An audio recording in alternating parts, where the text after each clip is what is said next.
importante porque una de las características del capitalismo en esta etapa o esta fase es la apropiación privada de todo lo público, de todos los espacios públicos, las carreteras, los parques, el aire, el agua, la electricidad, todo. O sea, entonces, recuperar, defender, promover en esa lucha por la hegemonía la idea de lo público, entendido como lo común, como lo que responde al interés común, nos parece importante. Eso tiene que ver con defender la idea de políticas públicas. Venimos de una situación en la cual las políticas públicas no interesaban, al contrario, interesaba que el Estado se retirara. Entonces, la idea de políticas públicas, pero con un sentido. Nos parece importante defender la idea de que las políticas públicas que nos interesan no devienen de un enfoque sectorial, sino de un enfoque sistémico. Defender la idea de que las políticas económicas, las políticas sociales y las políticas institucionales, o sea, de transformación del Estado, conforman un sistema y que no podemos mirar las políticas sociales al margen de lo que son las políticas económicas y de lo que son las políticas de transformación de los estados, pero tampoco podemos hacerlo con ninguna de las otras de ese trípode, digamos, de políticas públicas. Y eso es una lucha importante como bloque e importante como dentro de cada bloque, dentro de los bloques antineoliberales, porque la tendencia dentro de estos bloques antineoliberales es que las políticas económicas quedan en manos de los sectores burgueses, empresariales, que contestan al neoliberalismo, pero que no se comprometen con cambiar la sociedad o con cambiar las relaciones sociales.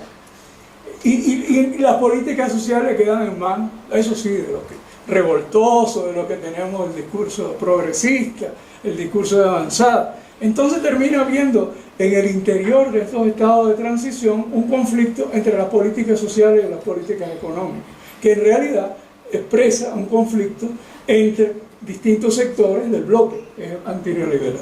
Entonces, defender la idea de la integralidad, del carácter sistémico de la gestión de lo público, nos parece muy importante en estos procesos de transición. La idea de democracia, de democratización, nos parece que es una idea, es una bandera que tenemos que recuperar para los sectores progresistas. La democracia no es algo que no nos importe. Preferimos regímenes democráticos antes de regímenes autoritarios.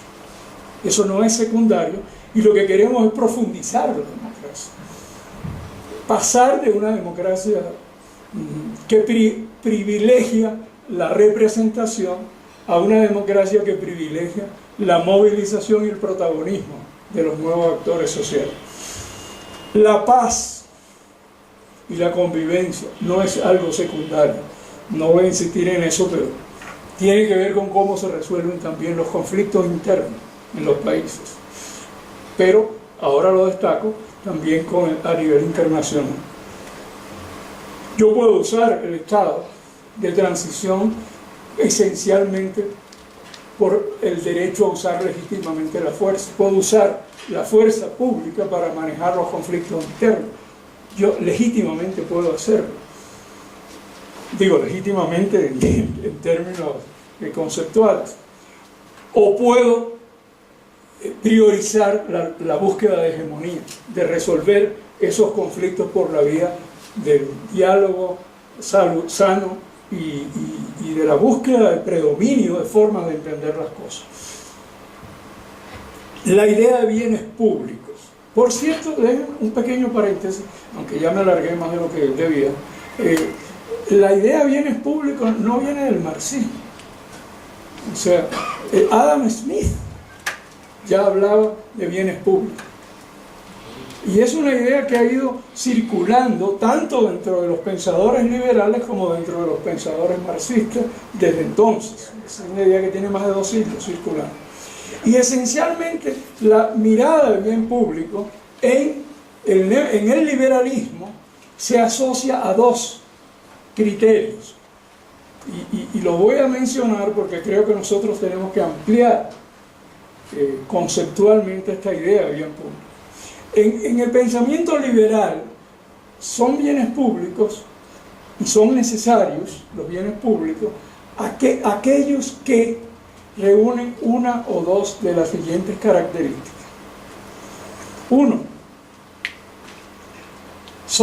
tienen una importancia estratégica tan grande para el funcionamiento del capitalismo, para el funcionamiento del mercado, que si algún interés privado los controlara, terminaría interfiriendo con el mercado y predominando en el mercado. Ejemplo, las Fuerzas Armadas.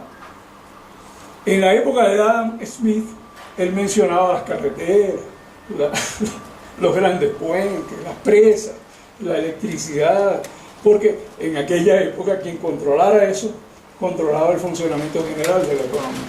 Y la segunda característica que en el liberalismo se apunta para los bienes públicos es bienes que son necesarios para el funcionamiento del mercado, para el desarrollo de las fuerzas productivas, pero cuyo costo es tan alto que ningún inversor privado tendrá interés en él, porque la recuperación es muy incierta en términos del tiempo y en términos de la garantía.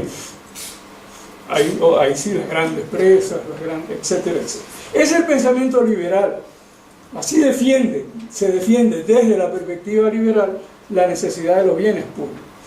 Creo que desde una perspectiva nuestra, más de avanzada, deberíamos introducir también la idea de que bienes públicos son aquellos que atañen a la satisfacción de necesidades básicas y derechos básicos,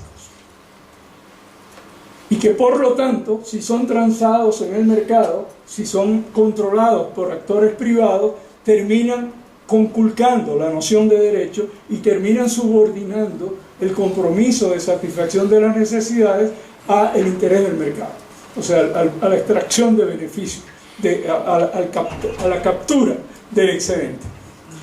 Y una que no he puesto ahí, que es una bandera importante, me parece, dentro de esos estados de transición, es la lucha contra la captura de los espacios de regulación por los intereses vinculados al mercado.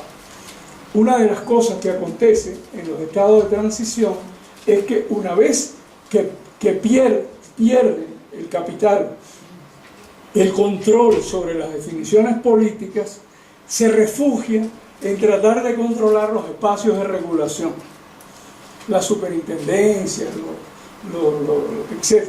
Y por la vía de capturarlos, ya no le importa mucho cómo funciona la cosa política, si hay movilizaciones, si hay mitines. Lo que le interesa es que por la vía de haber capturado esos espacios de regulación, el capital financiero continúa funcionando y reproduciéndose sin mucho problema, sin mucha complicación.